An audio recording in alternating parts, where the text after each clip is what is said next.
আমি অনেকবার তওবা করেছি, প্রত্যেকবারই ভঙ্গ হয়েছে, তাহলে কি আমি মুনাফিক হয়ে গেছি?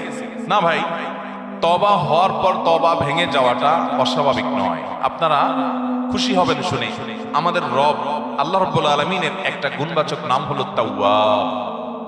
কি নাম ভাই? তাওয়াবের মানে জানেন? আল্লাহু আকবার। রিপিটেড, বারবার যিনি বান্দার তওবা কবুল করেন।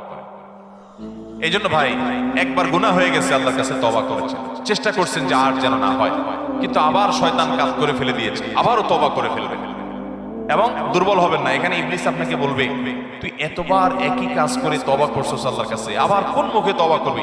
থাক, বাদ দে। আপনার তওবা থেকে দূরে সরাবে, এটা হলো শয়তানের সবচেয়ে বড় অস্ত্র। কখনো নিরাশ হওয়া যাবে না।